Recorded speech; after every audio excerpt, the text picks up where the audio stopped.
அனைவரும் ஆண்டவர் உயிர்த்த விழாவின் மகிழ்ச்சியில் இருக்கிறோம். எனவே நம்முடைய மகிழ்ச்சியை வெளிப்படுத்தும் விதத்திலே அனைவரும் வலது கரத்தை உயர்த்தி நான் சொல்வதை சொல்லுங்கள். இயேசுவின் பெயருக்கு வெற்றி வெற்றி. இயேசுவின் சிலுவைக்கு வெற்றி வெற்றி. இயேசுவின் இரத்தத்திற்கு வெற்றி வெற்றி. அல்லேலூயா அல்லேலூயா அல்லேலூயா. கிறிஸ்துவில் பிரியமானவர்களே, கடல் நீர் மேலே ஆவியாய் போவது மீண்டும் மண்ணில் மழையாய் பொழியத்தான். கடல் அலைகள் கடலை விட்டு கரைக்கு ஓடி வருவதும் மீண்டும் திரும்பி சென்று கடலை கட்டி அணைக்கத்தான். மரங்கள் இலைகளை உதிர்ப்பதும் மீண்டும் பூத்து குலுங்கத்தான். விதைகள் மண்ணில் விழுவதும் விருட்சமாய் முளைக்கத்தான். ஆண்டவர் இயேசு சிலுவையில் மரித்ததும் மீண்டும் உயிர்க்கத்தான். அன்பானவர்களே, உங்களுக்கு ஒரு கேள்வி, எல்லாரும் யோசனை பண்ணி பதில் சொல்லணும். ஆண்டவர் இயேசு உயிர் தேர்ந்தார் என்பதற்கு என்ன சாட்சி? எதன் சாட்சி இங்கே இருக்கிறதா? அப்படியே பார்த்து சொல்லுங்க பார்க்கும், எங்கேயாவது சாட்சி இருக்குதா?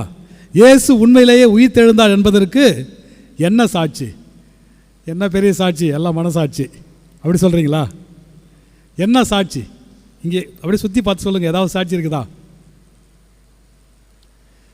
இன்றைக்கு என்ன சாட்சி? பாஸ்கா திரி ஆண்டவர் இயேசுனுடைய பிரசன்னத்தை குறிக்கிறது. அது சரிதான், இயேசு இருப்பதை உயிர்த்த ஆண்டவரை அது குறிக்கிறது. இன்னும் என்ன சாட்சி ஏதாவது இருக்குதா? ஏதேனும் உயிருள்ள சாட்சி? அன்பார்ந்தவர்களே, சாட்சிகள் யார்? நீங்களும் நானும் தான். நீங்களும் நாங்களும் தான். இன்று இந்த நேரத்திலே உறங்காமல் இந்த நடுராத்திரியிலே நாம் இந்த திருப்பலியிலே பங்கெடுத்து கொண்டிருக்கிறோம், கிறிஸ்தவர்களாக இருக்கிறோம் என்றால் ஆண்டவர் உயிர் தெழுந்ததால் தான். அதுக்கு ஒரு உதாரணம் சொல்கிறேன் பாருங்கள். நீங்கள் மத்தேயு நற்செய்தியெல்லாம் பார்த்தீங்கன்னா தொடக்கத்தில் இயேசுனுடைய தலைமுறை பட்டியல் கொடுக்கப்பட்டு இருக்கும். தலைமுறை பட்டியல் எங்கே போய் முடியும்? ஆபிரகாமில் போய் முடியும். இப்போ நமக்கு ஞான தந்தையர்கள் உண்டு. நாம் எப்படி இயேசுவை ஏற்றுக்கொண்டோம்? நம்முடைய திருமுழுக்கின் வழியாக, ஞானஸ்நானத்தின் வழியாக. நமக்கு யார் ஞானஸ்நானம் கொடுத்தது? குருவானவர் கொடுத்திருப்பார். இப்போது நானும் பங்கில் இருக்கிற போது பலருக்கு ஞானஸ்நானம் கொடுத்திருக்கிறேன். எனக்கு ஞானஸ்நானம் கொடுக்கிற அதிகாரம் எங்கிருந்து வந்தது? எனக்கு நம்முடைய முன்னாள் பேராயர் மேதகு ஆனந்தராயர் அவர்கள் குருப்பட்டம் கொடுத்தார்கள். எனக்கு குருப்பட்டம் கொடுக்க அவருக்கு எப்படி அதிகாரம் வந்தது? அவர் ஆயர் பட்டத்தை பெற்றுக்கொண்டார். அவருக்கு யார் ஆயர் பட்டம் கொடுத்தது? கர்தினால் லூர்துசாமி ஆண்டகை அவர்கள். அவருக்கு யார் ஆயர் பட்டம் கொடுத்தார் என்று பார்க்கிற போது அம்புரோஸ் ஆண்டகை அவர்கள். அவருக்கு கொலாஸ் ஆண்டகை அவர்கள். அவருக்கு அப்படியே போயிட்டே இருக்குது. காந்தி ஆண்டவர்கள், பொத்தேரோ, அப்படி அது வரிசை போய்கொண்டே இருக்கிறது. அன்பார்ந்தவர்களே, அது எங்கே போய் முடியும் என்று பார்த்தால் 12 அப்போஸ்தலர்களில் ஒருவரில் போய் முடியும். ஏனென்றால் ஆயர்கள் எல்லாருமே அப்போஸ்தலர்கள் வழி வந்தவர்கள். அந்த அப்போஸ்தலர்கள் எப்படி அந்த நற்செய்தியை போதித்தார்கள் என்று பார்க்கிற போது உயிர்த்த ஆண்டவர் அவர்களுக்கு காட்சி கொடுத்தார். பயந்து நடுங்கி அவர்களுக்கு தைரியத்தை கொடுத்தார். ஆவியானவரை கொடுத்தார். உலகம் முடியும் வரை உங்களோடு இருக்கிறேன் என்ற நம்பிக்கையை கொடுத்தார். உலகெங்கும் சென்று நற்செய்தியை பறைசாற்றுங்கள் என்று சொன்னார். அவர்கள் சென்றார்கள், பறைசாற்றினார்கள். அதனால்தான் நாம் கிறிஸ்துவர்களாக இருக்கிறோம். அவர்கள் இயேசுவை கண்டார்கள், உயிர்த்த ஆண்டவரை பார்த்தார்கள், எனவே தான் பறைசாற்றினார்கள். இப்போது புரிகிறதா? இயேசு உண்மையிலேயே உயிர்த்தார் என்பதற்கு நீங்களும் நாங்களும் இன்று உயிருள்ள சாட்சிகளாக இருக்கிறோம். இது ஒன்று. அடுத்ததாக பார்க்கிற போது இரண்டாவது சாட்சி வெற்று கல்லறை.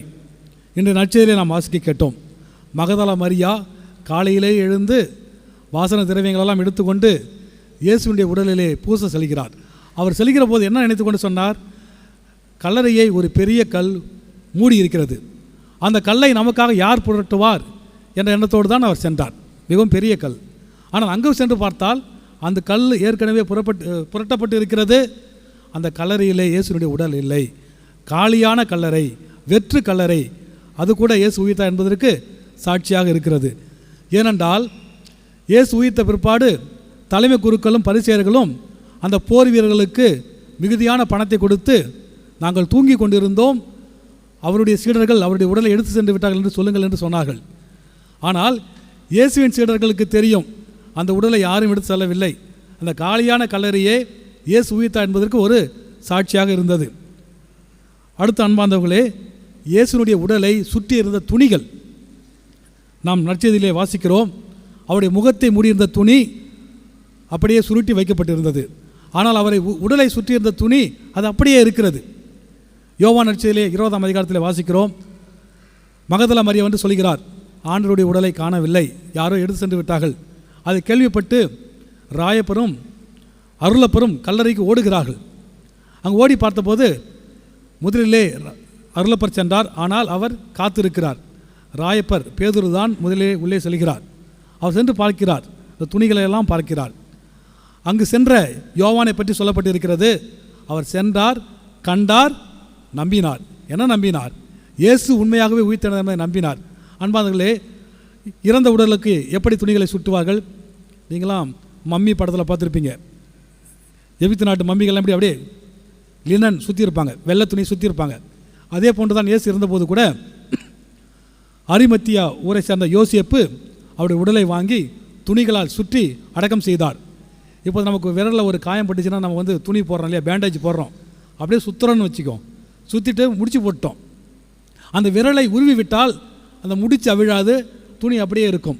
அப்படி தான் இயேசு உயிர்த்த பிற்பாடு அந்த துணியுடைய முடிச்சுகள் அப்படியே இருந்தன, ஆனால் உடல் மட்டும் அங்கே இல்லை.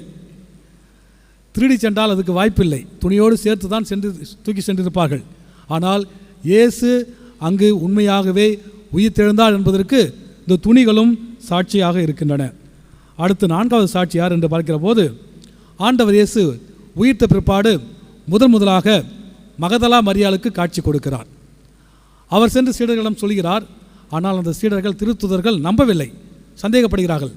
அன்று மாலையே, ஞாயிற்றுக்கிழமை மாலையே ஆண்டவர் இயேசு திருத்தூதர்களுக்கு காட்சி அளித்தார். இப்படி சின்னப்பர் கூட குழந்தையர் எழுதிய முதல் திருமுகம் 15ஆம் அதிகாரத்திலே அப்படியே வரிசையாக சொல்வார், யாருக்கெல்லாம் உயிர்த்த ஆண்டவர் காட்சி அளித்தார் என்று.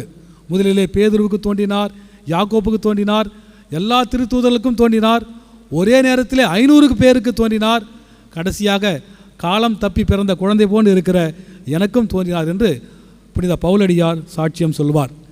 எனவே அன்பார்ந்தவர்களே, ஆண்டவர் இயேசு உண்மையிலேயே உயிர்த்தெழுந்தார். சீடர்களோடு அவர் உண்டார், உறவாடினார், பயணம் செய்தார். அவர்கள் அன்றாட வாழ்க்கையிலே அவர்களோடு உடன் இருந்தார். எனவே தான் இயேசுவை கண்ட அந்த தைரியத்தில் தான் உலகெங்கும் சென்று படைப்பிற்கெல்லாம் நற்செய்தியை திருத்துதர்கள் பறைசாற்றினார்கள். அடுத்த அன்பார்ந்தவர்களே, இயேசு உயிர்த்தெழுந்தார் என்றால் அடுத்து நாமும் கண்டிப்பாக உயிர்த்தெழுவோம் என்பதற்கு இயேசுனுடைய உயிர்த்தெழுதல் ஒரு உத்திரவாதமாக இருக்கிறது. இந்த நாளிலே வாசகங்களை நாம் பார்க்கிற போது ஒவ்வொரு வாசகத்திலும் பாஸ்காவை பார்க்கிறோம், கடந்து செல்லுதலை பார்க்கிறோம், ஒரு மாற்றத்தை பார்க்கிறோம். முதல் வாசகத்தில் என்ன மாற்றம்? ஒன்றும் இல்லாமலிருந்து இந்த உலகம் முழுவதும் உருவாகிறது. From nothingness to fullness of creation, அந்த மாற்றத்தை பார்க்கிறோம். இரண்டாவது வாசகத்திலே என்ன மாற்றம்? செங்கடலை கடந்து செல்வதன் வழியாக இஸ்ராயல் மக்கள் அடிமை தலையிலிருந்து உரிமை வாழ்வுக்கு கடந்து சென்றார்கள். அவர்கள் வாழ்க்கையிலே மாற்றம் ஏற்பட்டது. மூன்றாவது வாசகத்திலே பார்க்கிற போது அழுக்கிலிருந்து, பாவ அழுக்கிலிருந்து தூய்மையான வாழ்க்கைக்கு கடந்து செல்கிறார்கள். தூய இதயத்தை அவர்கள் பெற்றுக்கொண்டார்கள். நான்காவது வாசகத்திலே பார்க்கிற போது அவர்கள் ஞானஸ்தானம் பெற்ற போது நாம் அனைவருமே ஞானஸ்தானத்தின் வழியாக நாம் அனைவருமே இறந்து போய்விட்டோம், இறந்து மீண்டும் புது வாழ்வுக்கு உயிர்த்தெழுந்தோம் என்று புனித பவுலடியார் சொல்கின்றார். எனவே அன்பார்ந்தவர்களை, நற்செய்தியிலே பார்க்கிற போது கூட அந்த பெண்கள் எல்லாம் இயேசுனுடைய உடலை காணாத போது மிகவும் வருத்தமுட்டார்கள். வானதூதர்களை பார்த்தபோது திகில் அணிந்தார்கள். ஆனால் உயிர்த்த ஆண்டவரை பார்த்தபோது பெரும் மகிழ்ச்சி கொண்டவர்களாய் வீடு திரும்பினார்கள். எனவே அன்பார்ந்தவர்களே, நாமும் இந்த திருப்பலியிலே பங்கெடுத்து கொண்டிருக்கிறோம். ஆண்டவர் இயேசு உயிர்த்தெழுந்த அந்த காட்சியை தத்துரூபமாக நாம் பார்த்தபோது நம்முடைய மனதிலும் ஒரு மாற்றம் வந்திருக்கும். ஏனென்றால் நமக்கு விளக்குகள் இல்லாமல் இருளிலே இருந்தோம். விளக்குகள் ஏற்பட்ட போது ஒளியை கண்ட ஒரு மகிழ்ச்சி. ஆண்டவர் உயிர்த்தெழுந்ததை நாம் பார்த்தபோது ஆண்டவர் உயிர்த்தெழுந்து விட்டார் என்ற அந்த உயிர்ப்பின் மகிழ்ச்சியை நாம் பெற்றுக்கொண்டோம். உயிர்த்த ஆண்டவர் காட்சி கொடுத்த போது முதலாக பேசிய வார்த்தைகள் இந்த வார்த்தைகள் தான், நம்முடைய திருத்தந்தை லியோ அவர்கள் கூட முதலாக மக்களுக்கு தோன்றிய போது சொன்னார். அவர் சொன்னது லா பாச்சே சியா கோன் ஓய், சமாதானம் உங்களோடு இருப்பதாக, அமைதி உங்களோடு இருப்பதாக. உயிர்த்தாண்டவர் மீண்டும் மீண்டும் வாழ்த்தியது உங்களுக்கு சமாதானம், உங்களுக்கு அமைதி உண்டாக என்று தான் வாழ்த்தினார். எனவே நம்முடைய உள்ளத்திலும் சமாதானம் உண்டாக வேண்டுமென்றால், மகிழ்ச்சி உண்டாக வேண்டுமென்றால் நாம் என்ன செய்ய வேண்டும்? முதலிலே உயிர்த்தாண்டவர் யாருக்கு காட்சி கொடுத்தார்? மகதலா மரியாவுக்கு காட்சி கொடுத்தார். அந்த உள்ளத்தில் என்ன இருந்தது? அன்பு இருந்தது, கள்ளம் கவடமில்லாத அன்பு. இப்போதையெல்லாம் ஒரு வியாபாரத்தனமான அன்பு தான் நாம் பார்க்கிறோம். உன்னால் எனக்கு பயன் இருக்கிறதா, நான் உன்னிடம் அன்போடு இருப்பேன். உன்னால் எனக்கு பயன் இல்லாவிட்டால் நீ எனக்கு தேவையில்லை. அன்பு அங்கே மறைந்து போய்விடுகிறது. ஆனால் இவரை பாருங்கள், இயேசு இறந்து போய் விட்டார். இயேசு இருந்தாலும் அவருடைய உள்ளத்தில் இருந்த அன்பு, இயேசுக்கான அன்பு ஒருபோதும் இறக்கவே இல்லை. இறந்தபோதும் அந்த அன்பை காட்ட அங்கே செல்கிறார். அதுதான் எதையும் எதிர்பார்க்காத தூய்மையான அன்பு. எனவே நம்முடைய உள்ளத்திலே என்ன மாற்றம் ஏற்பட வேண்டும்? வெறுப்பிலிருந்து அன்பிற்கு நாம் கடந்து செல்ல வேண்டும். அடுத்து பாருங்கள், அவர்கள் உள்ளத்திலே பயம் இருந்தது, திகில் இருந்தது. ஆனால் ஆண்டவர் இயேசு அவர்களுக்கு அமைதி உரித்தாக என்று சொல்லி சமாதானத்தை கொடுத்தார். நம்முடைய மனதிலும் வெறுப்புணர்விலிருந்து சமாதானத்திற்கு, அமைதிக்கு நாம் கடந்து செல்ல வேண்டும். அடுத்த அன்பார்ந்தவர்களே, பயத்திலிருந்து அவர்கள் இயேசுவை கண்ட மகிழ்ச்சிக்கு கடந்து சென்றார்கள். அதே போன்று நாமும் நம்முடைய பயத்திலிருந்து, ஒருவேளை நம்ம குடும்பத்திலே பல பிரச்சனைகள் இருக்கலாம், குடும்பத்திலே கணவரோ மனைவியோ இறந்து போயிருக்கலாம், திடீரென்று மற்றவர்கள் எப்படி வாழப்போகிறோம் என்ற பயம் இருக்கலாம், அல்லது குடும்பத்திலே குடும்ப தலைவர் மறைந்து போயிருக்கலாம், பிள்ளைகளுக்கு எப்படி வாழப்போகிறோம் என்ற பயம் இருக்கலாம். ஆனால் உயிர்த்தாண்டவர் இன்று நான் உன்னோடு இருக்கிறேன் என்ற மகிழ்ச்சியை கொடுத்து, கவலைப்படாதே, தொடர்ந்து உன்னுடைய வாழ்க்கையை நடத்து, உன்னுடைய வாழ்க்கையிலே நான் பிரசன்னமாக இருக்கிறேன் என்ற வாக்குறுதியை உயிர்த்தாண்டவர் என்று நமக்கு கொடுக்கிறார். அன்பார்ந்தவர்களே, சீடர்களுடைய வாழ்க்கையிலே பாருங்கள், ராயப்பர் மீண்டும் மீன் பிடிக்க சென்றார். ஆனால் ஆண்டவர் இயேசு கரையிலே நின்று கொண்டிருந்து அவர்கள் உணவு அளிக்கிறார். அவர்கள் வேலையை செய்கிற போது அவர்களோடு உடன் இருக்கிறார் என்பதுதான் இதை காட்டுகிறது. அடுத்து எம்மாவூஸ் சென்ற சீடர்களை பாருங்கள், வருத்தத்தோடு சென்றார்கள். இயேசுவும் அவர்களோடு வழி போக்கராக வழி நடக்கிறார். அவர் இறைவார்த்தையை விளக்கி அப்பத்தை பிட்டபோது அவர்கள் இயேசுவை கண்டு கொண்டார்கள். இதை அன்பார்ந்தவர்களை, நாமும் நம்முடைய வாழ்க்கையே ஒரு பயணத்துக்கு ஒப்பிடலாம். விண்ணகத்தை நோக்கி அந்த பயணத்திலே உயிர்த்தாண்டவர் நம்மோடு இருந்து நமக்கு சக்தியை கொடுக்கிறார், மகிழ்ச்சியை கொடுக்கிறார். நாம் அவரை நம்பிக்கையோடு ஏற்றுக்கொள்ள வேண்டும்.